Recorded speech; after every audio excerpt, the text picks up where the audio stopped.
الفاتحة.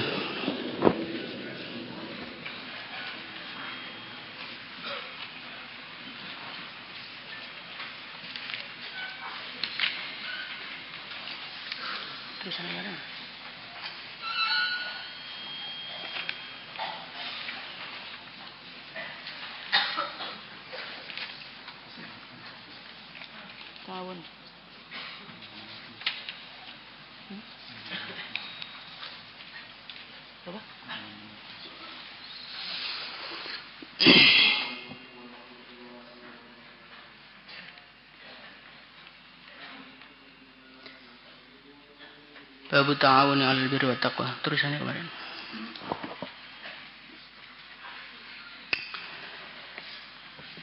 Bismillahirrahmanirrahim. Allahumma salli wa sallim ala sayyidina Muhammad wa ala ali sayyidina Muhammad fi kulli lamhatin wa nafasin bi'adadi kulli ma'lumin lak. Qala Allah Ta'ala wal 'asri demi masa. Innal insana sesungguhnya semua manusia lafi husrin sungguh berada di dalam kerugian. Illal ladzina kecuali orang-orang amanu yang mereka beriman. Wa amilu dan mereka beramal as-salihati amal-amal yang saleh. Watawasau dan mereka saling menasihati bil haqqi dengan kebenaran. Watawasau dan mereka saling menasihati, saling berpesan bis sabri untuk kesabaran. Allah Subhanahu wa taala berfirman wal 'asr demi masa.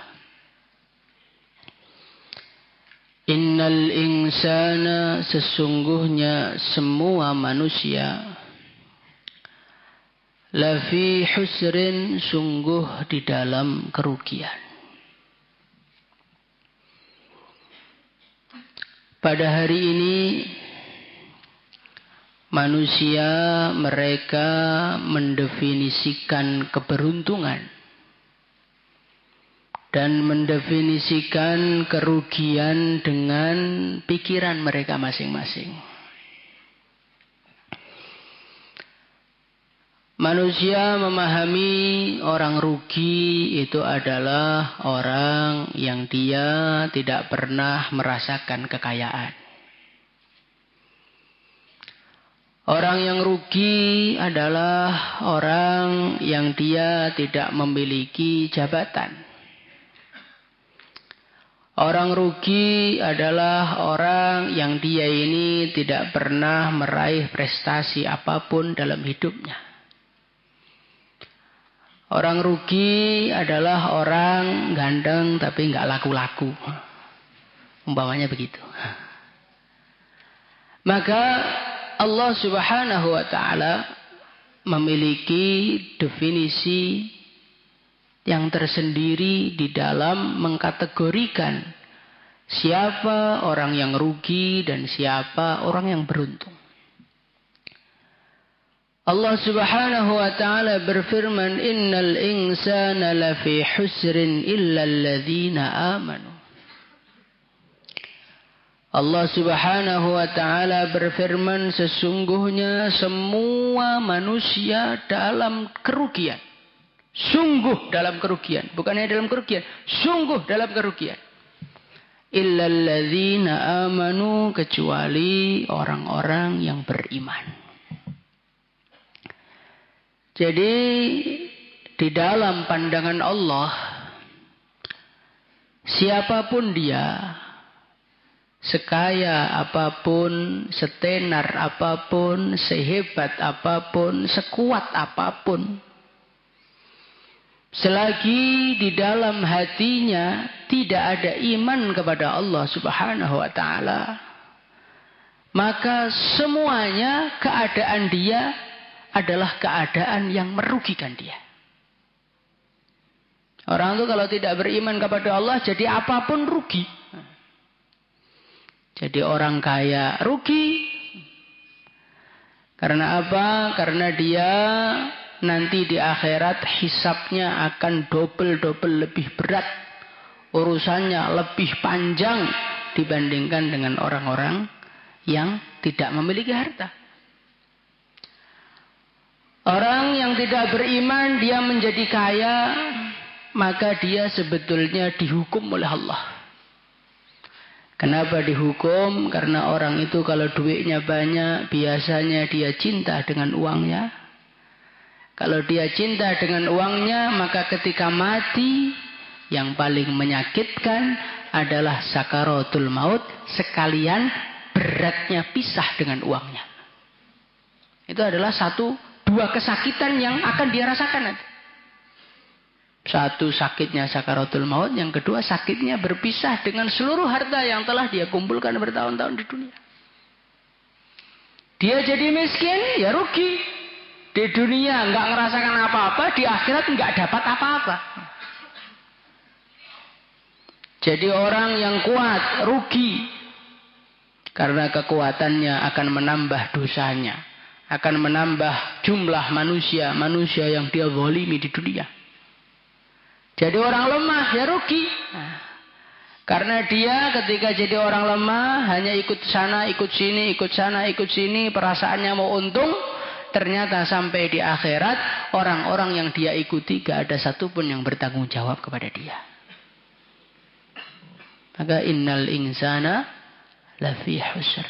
Orang itu semua rugi. Illal ladzina amanu, kecuali orang yang beriman kepada Allah. Illal ladzina amanu, kecuali orang-orang yang beriman kepada Allah. Orang itu kalau sudah beriman kepada Allah, berarti dia sudah selamat dari kerugian. Apapun keadaan dia. Maka dikatakan di dalam satu hadis Rasulullah sallallahu alaihi wasallam, beliau bersabda, kurang lebihnya ajaban li amril mu'min, inna amrahu kullahu khair. Sangat mengherankan orang iman itu. Orang iman itu keadaannya apapun, kondisinya apapun, baik semua. Rugi itu nggak ada. Jadi orang iman yang miskin beruntung. Karena nanti dia masuk surganya lebih cepat 500 tahun dibandingkan orang-orang kaya. Pengen miskin atau pengen kaya? Kalau miskin masuk surganya cepat loh. Nggak usah pengen miskin, nggak usah pengen kaya. Karena semua itu ada takdirnya masing-masing. Nanti pengen miskin takdirnya kaya. Nanti pengen kaya takdirnya miskin. Sakit semua. Orang iman jadi miskin beruntung. Masuk surganya lebih cepat. Orang iman jadi kaya juga beruntung. Karena dengan dia kaya, dia akan berinfak, dia akan zakat, dia akan bermanfaat untuk orang lain, dia akan membantu orang lain. Untung untuk dia. Orang beriman jadi orang yang sakit. Beruntung. Sakitnya menggugurkan dosa-dosa dia. Orang beriman sehat beruntung. Karena kesehatannya menjadikan dia banyak mengamalkan agama. Orang beriman jadi jomblo untung. Karena dengan antum hidup sendirian, tanpa ada beban, gak ada tanggung jawab, ngurus anak istri. Akhirnya bisa fokus ngaji, bisa fokus wiritan. Saking fokusnya sampai ketiduran. Itu saking nikmatnya hidup kalian itu Masya Allah. Itu karena iman dalam hati itu. Sehingga duduk ngaji bisa tidur, nunggu antri jeding bisa tidur. Karena iman itu, jadi orang iman itu untung terus itu. Jadi jomblo untung, jadi orang yang menikah juga untung. Karena dia tambah tanggung jawabnya, tambah ibadahnya, tambah pahalanya. Pokoknya orang iman itu jadi apapun untung. Sehat untung, sakit untung, kaya untung, miskin untung. Umur pendek juga untung. Karena akhirnya dia lebih cepat sampai akhirat, nggak pusing-pusing mikir dunia. Umur panjang juga beruntung, karena dengan umur panjang saldo amalnya tambah banyak. Maka orang itu kalau sudah dijadikan Allah sebagai orang yang beriman, nggak boleh merasa rugi, nggak boleh merasa rendah, nggak boleh merasa kurang beruntung, nggak. Sudah iman, ini merupakan keberuntungan terbesar dari Allah Subhanahu Wa Taala. Nah kalau orang tuh memahami seperti ini, hidup tuh nggak pernah pusing. Hidup tuh nggak pernah pusing. Kayak santri perasaannya duitnya udah banyak, nggak pernah pusing dia. Duit saya udah banyak, semua bisa saya beli, tenang aja. Begitu juga orang kalau dalam hatinya ada iman, tenang. Melihat apapun, Allah nggak masalah. Saya punya iman, insya Allah sampai surga. Semoga termasuk kita semua. Illalladzina amanu wa amilus shalihat.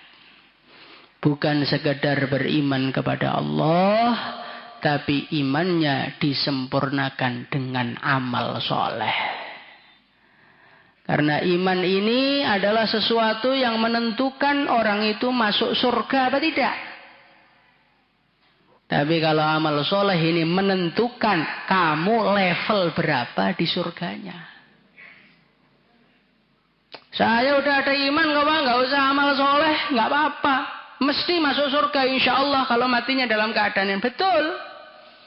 Cuman kalau kita ini amalnya dikit, nanti surganya juga tingkat rendah. Semakin banyak orang amalnya, semakin tinggi surganya. Semakin giat amalnya, semakin banyak bidadarinya. Maka kita ini di dalam amal ini jangan sekedar amal sekenanya, tapi amal sebanyak-banyaknya biar nanti di akhirat tidak menyesal. Insyaallah ya. Karena nanti di akhirat itu orang tuh rata-rata menyesal. Laisa yatahassaru ahlul jannati illa ala sa'atin marrat bihim walam yadhkurullah fiha. Nanti di akhirat itu orang-orang ahli surga itu loh masih merasa rugi, merasa menyesal. Gara-gara apa? Gara-gara di dunia ada waktu 1 detik tidak mereka gunakan untuk zikir kepada Allah. Maka antum-antum semua ini kan sebentar lagi mau pulang itu. Sebulan penuh itu mau antum isi apa itu? Apakah sebulan penuh ini mau kita isi dengan ngaji, wiritan, doa, menghidupkan mahalah, menghidupkan halaqah dakwah? Kira-kira. Ya cita-citanya begitu, nyatanya gimana nggak tahu. Nah coba yang mau pulang tuh direnungi betul. Jangan semangat bawa oleh-oleh, semangat isi koper.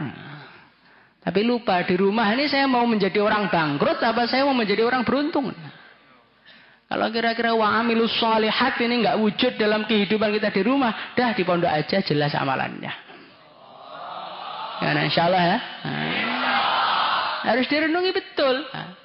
Saya Pak ke rumah ini mau khidmat orang tua. Khidmat orang tua, Bang, ngerepoti orang tua. Biasanya orang tua masak 1 piring, 2 piring, antum datang jadi 5 piring loh. Itu bantu apa ngerepotin itu. Maka ini kembali lagi nih, illalladzina amanu wa amilus shalihat. Orang iman itu pikirnya jaga imannya, jaga amalnya. Dimanapun dia berada. Kalau di satu tempat kira-kira nggak bisa amilus shalihat, ya nggak usah ke situ. Demi keberuntungan akhirat kita. Ini orang iman tuh begitu. Jangan orang iman tuh pikirnya, wah di rumah enak, di rumah santai, di rumah istirahat. Nah, jangan begitu pikirnya. Di rumah amal apa tidak? Karena belum tentu antum pulang terus sampai rumah bisa hidup terus dan bisa balik lagi, belum tentu. Banyak manusia pulang terus pulang ke rahmat ilahi juga.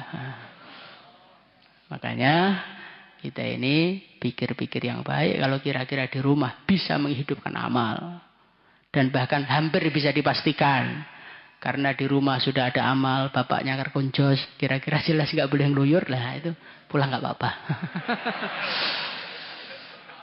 Illalladzina amanu wa amilus salihat wa tawasau bil haqqi wa tawasau bis sabr.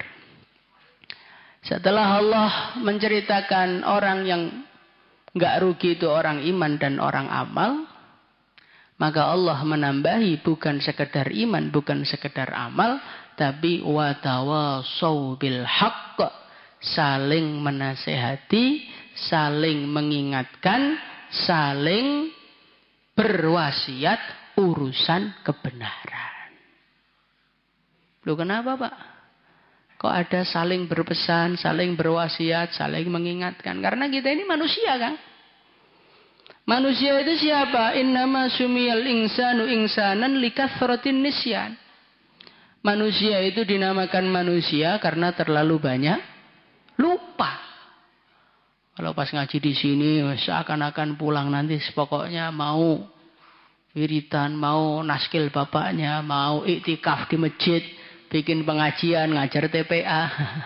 Pas ngaji. Pas buka pikirannya beda lagi. Habis buka beli HP nanti. Itulah penyakitnya manusia. Manusia itu gampang lupa. Maka orang-orang pelupa seperti ini kalau pengen selamat harus ada suasana watawasau bil haq, saling mengingatkan. Siapa yang mengingatkan semuanya layak mengingatkan. Dan siapa yang diingatkan semuanya layak untuk diingatkan. Kadang-kadang kita ini sudah ngaji 10 tahun, sudah tamat tahassus, nanti dinasihati orang, kamu itu mau ngajari bebek berenang ya? Saya ini ustadz yang ilmunya sudah banyak, kok mau kamu ingatkan itu? Punya adab kamu. Loh, watawasau bil haqqi watawasau bis sabr. Namanya manusia itu walaupun ngajinya berapa tahun aja, mungkin aja dia lupa. Mungkin aja dia lupa. Bahkan biasanya semakin lama ngaji semakin lupa. Maka suasana tawasau bil haqq, suasana saling ingat mengingatkan ini penting. Semua layak diingatkan. Maka kalau diingatkan, jangan melihat siapa yang mengingatkan, tapi lihatlah dia mengingatkan apa. Insyaallah ya. Sudah qad qamatis shalah, qad qamatis shalah. Ustadznya masih duduk di kantor, ada santri lagi. Ustadz, udah qomat Ustadz. Ini diingatkan. Ya kita sebagai seorang ustadz harus terima. Oh iya, insyaallah mau ke masjid ini. Jangan anak kecil lo ingatkan sholat. Kamu lo sholatnya masih ngadap ke timur. Kadang-kadang kita ini kayak gitu. Sombongnya itu muncul gitu. Akhirnya jadi iblis kan. Tawasau bil haq. Ini artinya saling. Saling itu semua orang berpotensi mengingatkan. Semua orang berpotensi diingatkan. Kalau mengingatkan orang itu gampang kan. Yang berat itu kalau diingatkan. Ini berat betul diingatkan orang. Maka kita belajar. Kalau diingatkan orang, belajar menerima. InsyaAllah. Wa tawasau bil haqqi wa tawasau bis sabr. Kemudian yang keempat, kita ini perlu saling berwasiat mengenai sabar. Karena apa? Karena namanya manusia mengamalkan agama itu tantangannya banyak, ujiannya banyak. Jangan kita kira orang itu mengamalkan agama akan mulus-mulus saja. Enggak. Itu sudah dijanjikan oleh Allah. Ahasiban nasu ayyutraku amanna wahum la yuftanun. Jenenge wong sudah ngaku iman wis. Itu seperti sudah masuk dalam pintu tantangan-tantangan ujian dari Allah Subhanahu wa taala. Maka untuk menghadapi semua diperlukan namanya sabar. Lah orang itu juga kadang-kadang lupa, untuk sabar itu lupa. Maka diperlukan namanya watawasau bis sabar.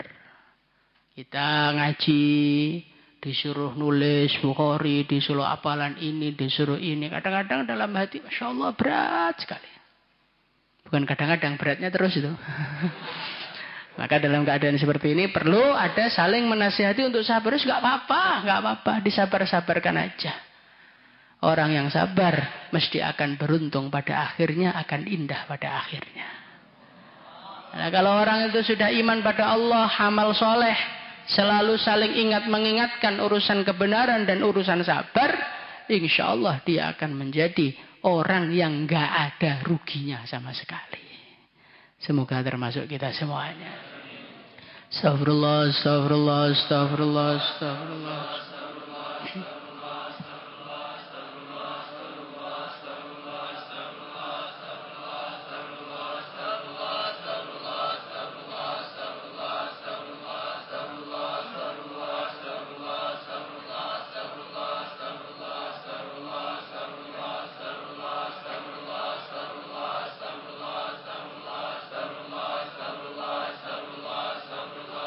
Astaghfirullah li walil mu'minin wal mu'minat. Astaghfirullah li walil mu'minin wal mu'minat. Astaghfirullah li walil mu'minin wal mu'minat. Allahumma salli salatan kamilah wa sallim salaman kamilah.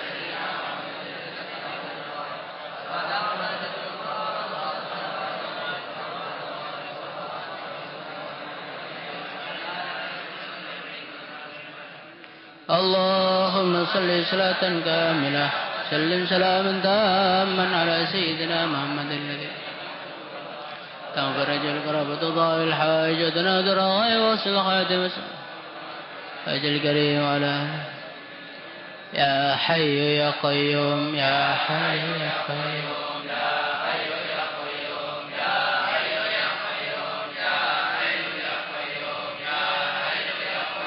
يا كافي يا غني يا فتاح يا رزاق يا كافي يا غني يا حبيبي يا رحمن يا وهاب يا الله يا حبيبي يا رحمن يا حبيبي يا رحمن يا وهاب يا الله يا الله يا الله يا الله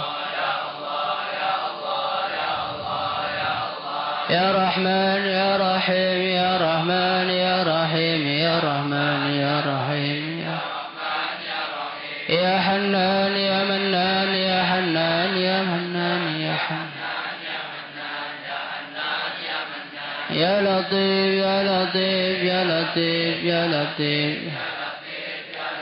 يا عزيز يا عزيز يا عزيز يا عزيز يا قوي يا عزيز يا عليم يا قدير يا سميع يا بصير يا قوي يا عزيز يا عليم يا قدير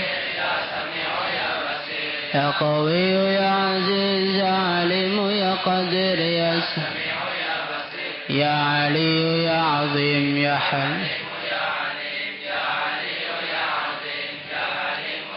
ربنا إنك جامع الناس ليوم لا ريب فيه إن الله لا يخلف الميعاد ربنا إنك جامع الناس ليوم لا ريب فيه إن الله لا يخلف وأذن في الناس بالحج يأتوك رجالا وعلى كل ضامر يأتي إنه من سليمان وإنه بسم الله الرحمن الرحيم ألا تعلوا علي وأتوني مسلمين إنه من سليمان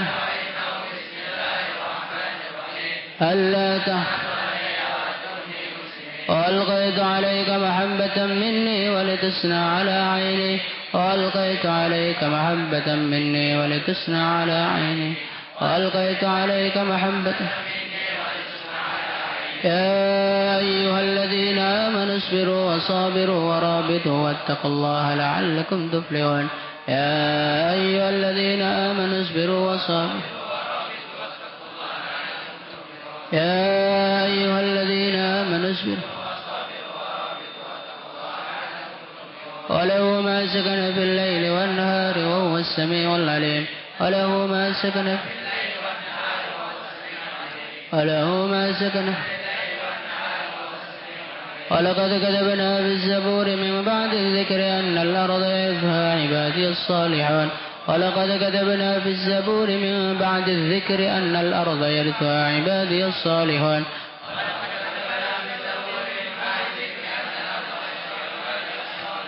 أو كالذي مر على قرية وهي خاوية على عروشها قال أنى يحيي هذه الله بعد موتها فأماته الله 100 عام ثم بعثه قال كم لبثت قال لبثت يوما أو بعض يوم قال بل لبثت 100 عام فانظر إلى طعامك وشرابك لم يتسنه وانظر إلى حمارك ولنجعلك آية للناس وانظر إلى العظام كيف ننشزها ثم نكسوها لحما فلما ربنا هب لنا من أزواجنا وذرياتنا قرة أعين واجعلنا للمتقين إماما ربنا هب لنا من أزواجنا وذرياتنا قرة أعين ربنا إنك واجعلنا ربي إني مغلوب فانتصر ربي إني مغلوب فانتصر ربي كافها يا عين صاد كفايتنا كافها يا عين صاد كفايتنا كافها يا عين حميم عين سين قاف حميم عين سين قاف حميم عين قاف والقرآن المجيد وقايتنا قاف والقرآن قاف والقرآن ياسين ياسين ياسين ياسين ياسين ياسين شفاء ياسين ياسين ياسين ياسين ياسين ياسين ياسين شفاؤنا ياسين ياسين ياسين ياسين ياسين ياسين ياسين حاميم حاميم حاميم حاميم حاميم حاميم حاميم قضاء حاجنا حاميم حاميم حاميم حاميم وأفوض أمري إلى الله إن الله بصير بالعباد وأفوض أمري إلى الله وأفوض أمري إلى الله إن الله حسبنا الله ونعم الوكيل حسبنا الله حسبنا الله لا إله إلا أنت سبحانك إني كنت لا إله إلا أنت سبحانك إني سبحان الله بحمده سبحان الله العظيم سبحان الله سبحان الله سبحان الله بحمده سبحان الله العظيم استغفر الله سبحان الله بحمده استغفر الله سبحان الله بحمده سبحان الله اللهم صل وسلم على سيدنا محمد وعلى آل سيدنا محمد كما صليت على سيدنا إبراهيم وعلى آل سيدنا إبراهيم في العالمين إنك حميد مجيد اللهم لك الحمد كله ولك الملك كله وبيدك الخير كله وإليك يرجع الأمر كله سره وعلانيته اغفر لنا ما مضى من ذنوبنا وعصمنا فيما بقي من أعمارنا وارزقنا أعمالا طاهرة زاكية ترضى بها عنا وتب علينا إنك أنت التواب الرحيم وتب علينا إنك أنت التواب الرحيم اللهم بارك لنا في رمضان اللهم بارك لنا في رمضان ووفقنا لإحياء ليلة القدر ووفقنا لإحياء ليلة القدر اللهم اجعل رمضاننا هذا فتحا لنا ولأهلنا فتحا لنا ولأهلنا بركة لنا ولأهلنا مغفرة لنا ولأهلنا ولسائر المسلمين صلى الله وسلم على سيدنا محمد وعلى آله وصحبه أجمعين الحمد لله رب العالمين.